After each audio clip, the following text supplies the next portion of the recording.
আসসালামু আলাইকুম। আমি আজকে দেখাবো কীভাবে ঘরে হোমমেড স্যালাড তৈরি করে।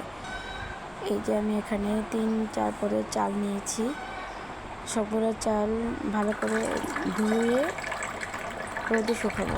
এখন এক এক করে চাল ধুয়ে নিচ্ছি। তারপর এটা হচ্ছে পোলাওর চাল নিয়েছি, লাল চাল নিয়েছি, সাদা ভাতের চাল নিয়েছি, ভুট্টা নিয়েছি। আমি এখানে আস্ত ভুট্টাটা না নিয়ে ভাঙা যে ভুট্টাটা আছে ওটা নিয়েছি। এখন হচ্ছে ভুট্টাটাও ধুয়ে নিব ভালো করে, ময়লাগুলো বেছে নিয়েছি। তারপর ধুয়ে একদম রোদ্রে শুকাবো, কড়া রোদ্রে শুকাবো। এখানে গম নিয়েছি, গমগুলো ভালো করে ঝেড়ে নিয়েছি, ময়লাগুলো ফেলে দিয়েছি। এটা হচ্ছে মুগের ডাল, এটাও ভালো করে ধুয়ে নেব। আমার এটা ডালটা অ্যাকচুয়ালি ভাজা ছিল, আস্ত ডাল ছিল, আমার শাশুড়ি ভেজে তারপরে করে নিয়েছে। এখন এটা তারপরেও আমি ধুয়ে নিয়েছি। এটা হচ্ছে সাবুদানা, মশারির ডাল, মুগ ডাল, বুটের ডাল, রোদ্রে সবগুলো একদম রোদ্রে শুকাইছি। এটা হচ্ছে খুরমা খেজুর, এটা বুটের ডাল, সবগুলা একসাথে রোদে শুকাবো। আরও কিছু উপকরণ আছে, যেটা হচ্ছে এখানে বাদাম আছে, ড্রাই ফ্রুট আছে, বাদাম আছে 4-5 পদের, আর হচ্ছে মিষ্টি কুমড়োর বিচিও দেখা যাচ্ছে, মিষ্টি কুমড়োর বিচিও নিয়েছি আমি। সবগুলো নিয়ে একসাথে রোদে শুকাইছি। এখন এগুলো সবগুলো একটু হালকা করে ভেজে নেব, এক এক করে ভাজবো আমি।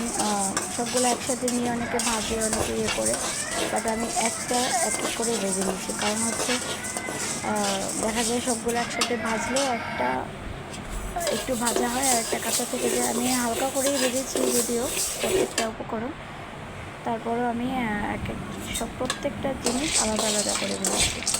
এখন হচ্ছে বাদামগুলো আলাদা করে হালকা করে ভেজে নেব, তারপর সবগুলো একসাথে মিক্স করে নেব।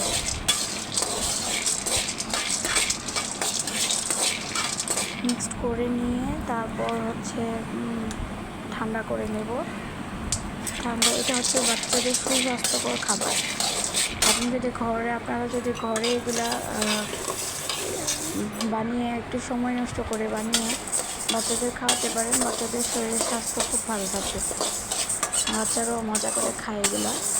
আমি আমার ছেলেকে 6 মাস বয়সের পর থেকেই, আমার যদিও একটু কষ্ট হয় কারণ আমি জব করি, অনেক দূর থেকে আসা যাওয়া করে জব করি, নারায়ণগঞ্জ থেকে ঢাকা ধানমন্ডি 32 প্রতিদিন আসা যাওয়া করে জব করি।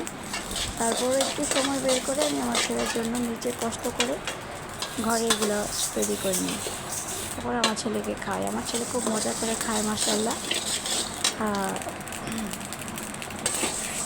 এখন হচ্ছে সবগুলো উপকরণ ভেজে নিয়ে তারপর ব্লেন্ডার করে নেব সবগুলো। অনেকে আছে বাসায় এগুলো সবগুলো একসাথে করে কাঁচা বাহির থেকে মিল থেকে ভাঙায় নিয়ে আসে, আবার অনেকে আছে হালকা একটু ভেজে নিয়ে ভাঙায় নিয়ে আসে। আমার মতে মিল থেকে ভাঙায় না নিয়ে ব্লেন্ডার করে ঘরে যদি বাচ্চাদের খাওয়ানো হয় সেটা সবচেয়ে বেশি বেটার হয়। কারণ হচ্ছে বাজারের বাইরে মিলের ভিতরে ময়লা আবর্জনা থাকতে পারে, সেই জন্য ঘরে একটু ব্লেন্ডারে এগুলো বানালে একটু ব্লেন্ডারে প্রবলেম হয়। যেমন আমি 6 মাস বয়স থেকে আমার ছেলের ব্লেন্ডার করে করে এগুলো করতেছি। আজকে আমার ব্লেন্ডারটা নষ্ট হয়ে গেছে বলতে আমার উপরে যে বড় জগ থাকে সেটা হচ্ছে নিচের ইয়েটা ভেঙে গেছে। অবশ্য তো ঠিক করা যাবে, প্রবলেম নেই। আমি পরে 3টা জগ থাকে না, ওই পরে সেকেন্ড জগটা দিয়ে এগুলো সবগুলো ভাঙাইছি, কোনো প্রবলেম নাই। এগুলো সবগুলো একসাথে মিক্সড করে এখন ঠান্ডা করে নেব। ঠান্ডা করে নিচ্ছি কতগুলা, এখানে প্রায় 3 থেকে 3.5 কেজি 4 কেজি হয়েছে। আমি মোটামুটি 2-2.5 মাস থেকে 3 মাস পর্যন্ত আমার ছেলেকে এগুলো খাওয়াতে পারবো। আমি এগুলো একবেলা খাওয়াই, আমি সকালে ব্রেকফাস্টে আমি আমার ছেলেকে এটা দিই, সাথে 2টা ডিম দিই। 2টা ডিম মানে মুরগির ডিম থাকলে একটা দিই, আর কোয়েল পাখির ডিম হলে 2 থেকে 3টা ডিম দিই। তো আমার ছেলে খুব ভালো করে খায়, মাশাআল্লাহ। এই যে সবগুলো এই একটু একটু করে ভাঙায় নিব। তারপরে আবার আমি এটা চেলে নিই, চাললে পরে হচ্ছে সুন্দর করে এই যে কুড়ি কুড়ি যেটা আছে ওটা পরে এর সবগুলাই একসাথে তো করা যাবে না, আস্তে আস্তে করে নিই। এই হলো আমার স্যারেলাক্সের ফাইনাল লুকস। খুব সুন্দর, স্মেলটাও অনেক সুন্দর হয়।